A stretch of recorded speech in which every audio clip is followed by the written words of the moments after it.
नमस्कार। शारदा बाल निकेतन माध्यमिक डेगाना की हिंदी विषय के इस कालांश में आप सबका हार्दिक अभिनंदन व स्वागत।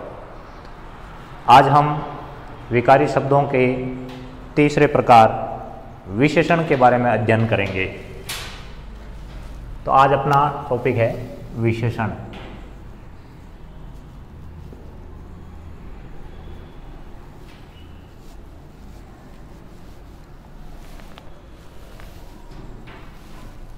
विशेषण शब्द विशेषता से बना है, अर्थात विशेषता का बोध कराने वाले शब्द विशेषण। अब विशेषता किसकी? तो विशेषण में होगा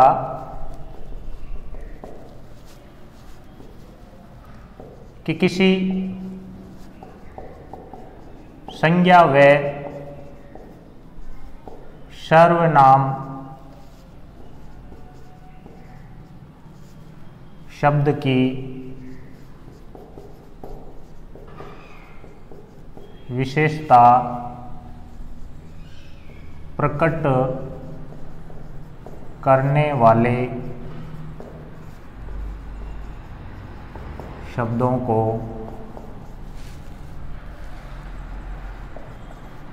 सर्वनाम कहते हैं।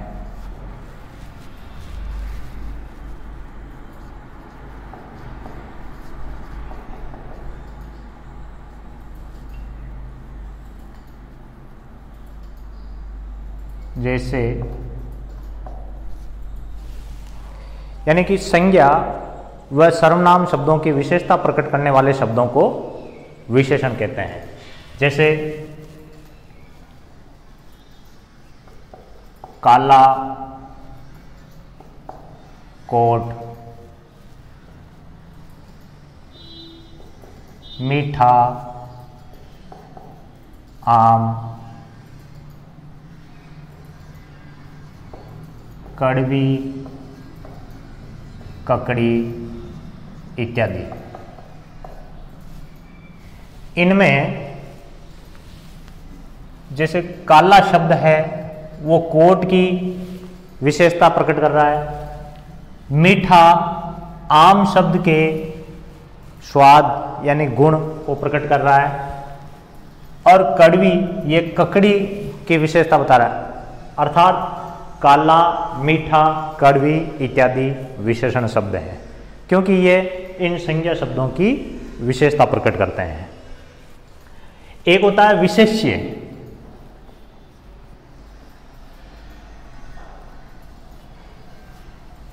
तो हम यूं कह सकते हैं कि विशेषण व विशेष्य में क्या अंतर है। तो विशेषण तो हुआ कि जो शब्द किसी संज्ञा व सर्वनाम शब्दों की विशेषता प्रकट करते हैं तो विशेषण कहलाते हैं। मगर विशेष्य जिन संज्ञा व सर्वनाम शब्दों की विशेषता प्रकट की जाए उन्हें विशेष्य कहते हैं।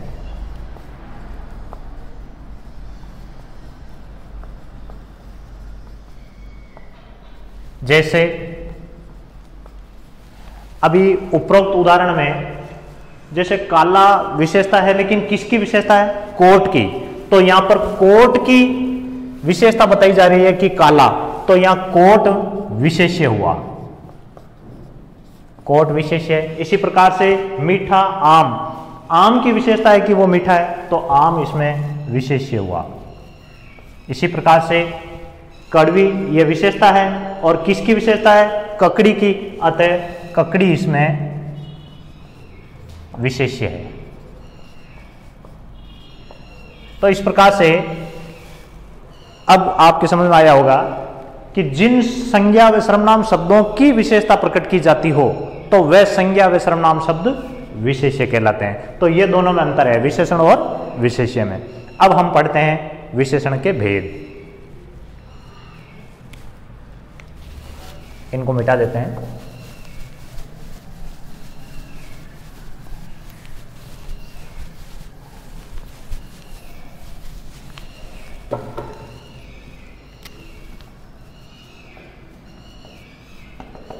भेद। विशेषण मुख्य रूप से 5 प्रकार के होते हैं। विशेषण 5 प्रकार के होते हैं। सबसे पहला गुणवाचक विशेषण, गुणवाचक विशेषण। दूसरा संख्या परिमाणवाचक,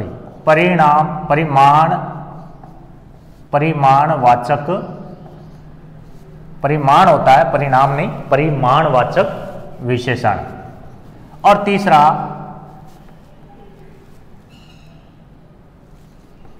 संख्यावाचक विशेषण।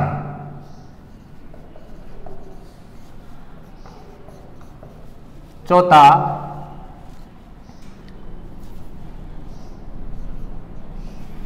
संकेतवाचक,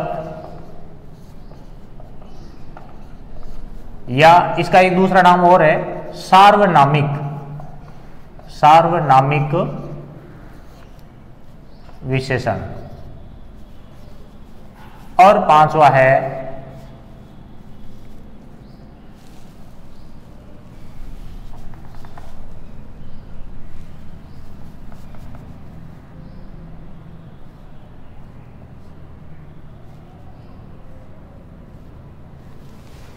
इस प्रकार से एक पांचवा जो है व्यक्तिवाचक विशेषण, जो व्यक्तिवाचक संज्ञाओं से बनता है। तो ये है वैसे संज्ञा, लेकिन फिर भी इसको विशेषण में भी प्रकार के रूप में माना गया है। व्यक्तिवाचक विशेषण। तो इस प्रकार से ये 5 भेद होते हैं विशेषण के। पहला गुणवाचक, परिमाणवाचक, संख्यावाचक, संकेतवाचक और व्यक्तिवाचक। अब हम प्रत्येक को पढ़ते हैं। सबसे पहला है गुणवाचक। जैसे नाम है, नाम से भी परिभाषा का बोध होता है। गुण, तो जो शब्द किसी संज्ञा व सर्वनाम शब्दों के गुण को प्रकट करते हो, अर्थात गुण ये रूपी विशेषताएं बताते हो, तो उसे गुणवाचक विशेषण कहते हैं। जैसे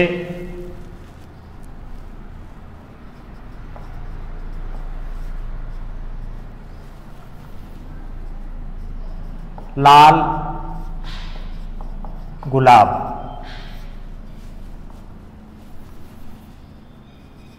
काला घोड़ा। तो इसमें लाल है, काला है। इसी प्रकार से कोई भी किसी प्रकार का स्वाद, जैसे मीठे अंगूर, तो ये शब्द लाल, काला, मीठे इत्यादि गुणवाचक विशेषण कहलाते हैं। तो ये हुआ गुणवाचक विशेषण। दूसरा है परिमाणवाचक। परिमाणवाचक, परिमाण का अर्थ होता है मात्रा या नापतोल। तो वे शब्द जो किसी संज्ञा व सर्वनाम शब्दों की मात्रा या मापतोल का बोध करवाते हो, तो उसे परिमाणवाचक विशेषण कहते हैं। जैसे अब मात्राएं भी या नापतोल भी 2 तरह की हो सकती है, निश्चित और अनिश्चित। कुछ मात्राएं या नापतोल निश्चितता का बोध करवाते हैं, तो कुछ अनिश्चितता का। जैसे 1 मीटर कपड़ा, 5 लीटर दूध, 10 किलोग्राम गेहूं। तो इस प्रकार से ये 1 मीटर, 5 लीटर, 10 किलोग्राम, ये एक मापतोल और मात्रा का बोध करवाते हैं और इन की विशेषता प्रकट कर रहे हैं। तो अतः यह परिमाणवाचक विशेषण हुए। तो यह परिमाणवाचक विशेषण है। अब यह निश्चितता का बोध करवाते हैं, क्योंकि 1 मीटर, 5 लीटर, 10 किलोग्राम ये निश्चित है। कुछ ऐसे भी आ सकते हैं जो अनिश्चितता का बोध करवाते हैं, जैसे कुछ पानी, कुछ किलोग्राम गेहूं, तो ये अनिश्चितता का बोध करवाते हैं, तो वो अनिश्चित वाचक परिमाण वाचक विशेषण कहलाता है। इसमें दो प्रकार हो सकते हैं। तीसरा है अपना संख्यावाचक विशेषण। नाम से ही परिभाषा का बोध होता है। वह शब्द जो किसी संज्ञा व सर्वनाम शब्दों की निश्चित या अनिश्चित संख्या का बोध करवाते हो तो उसे संख्यावाचक विशेषण कहते हैं। इसमें भी इनके दो उपभेद हो सकते हैं, एक निश्चित संख्यावाचक और दूसरा अनिश्चित संख्यावाचक। जैसे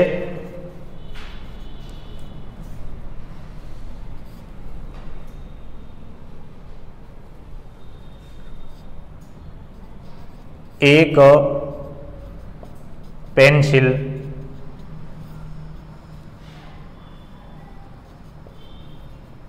15 है रबर,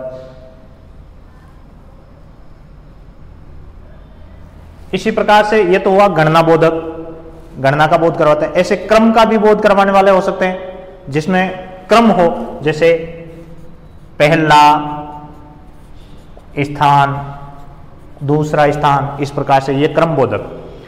तीसरा इसी प्रकार से आवर्ती मूलक भी हो सकते हैं, जैसे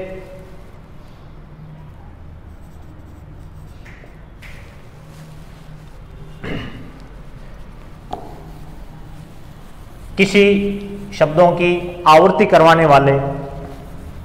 इसी प्रकार से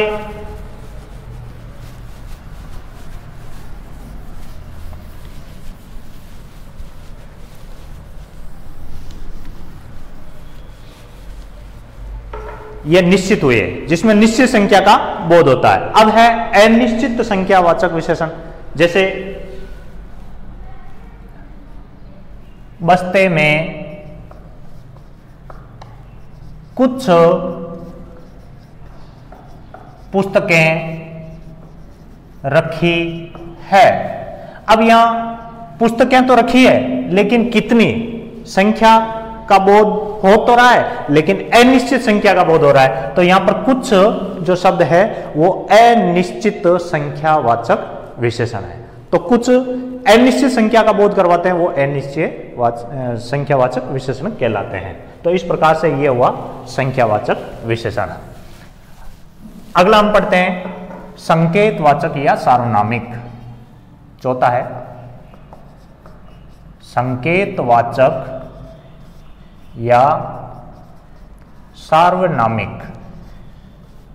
इनके दो नाम हैं। दो नाम इसलिए है कि ये विशेषण होते हुए भी ये सर्वनाम है, और सर्वनाम होकर किसी संज्ञा के साथ जुड़कर और उसकी, जैसे वह गाय है, तो यहां पर गाय संज्ञा शब्द है और गाय संज्ञा के साथ में वह सर्वनाम जुड़ा हुआ है, और यह सर्वनाम इस संज्ञा के साथ जुड़ करके इस गाय की ओर संकेत कर रहा है। तो इस कारण से यह संकेतवाचक या सार्वनामिक विशेषण हुआ। वह गाय है। ऐसे ही इस तालाब का जल निर्मल है। इस तालाब का जल निर्मल है। तो यहां पर इस शब्द आया है, तालाब का पानी यानी इस तालाब का पानी, तो इस तालाब की ओर संकेत है और इसके साथ जुड़ करके उसके ओर संकेत का बोध करवाते हैं। इस कारण से यह संकेतवाचक या सार्वनामिक विशेषण है। अब है पांचवा व्यक्तिवाचक विशेषण।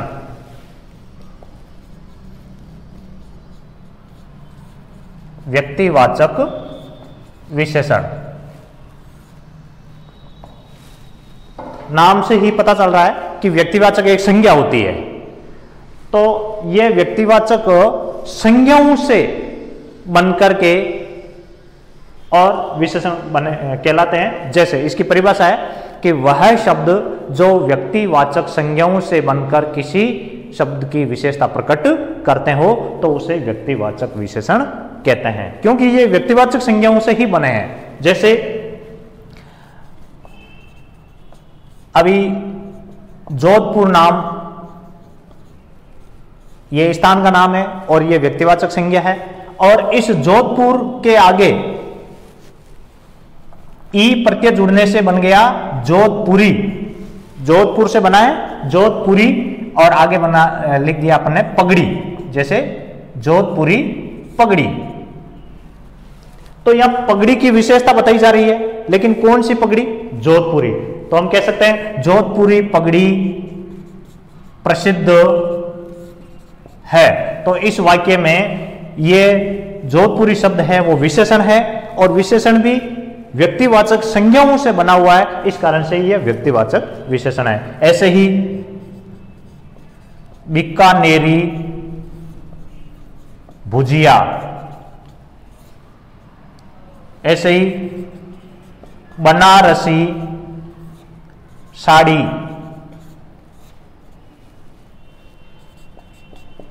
सांगानेरी रजाई इत्यादि।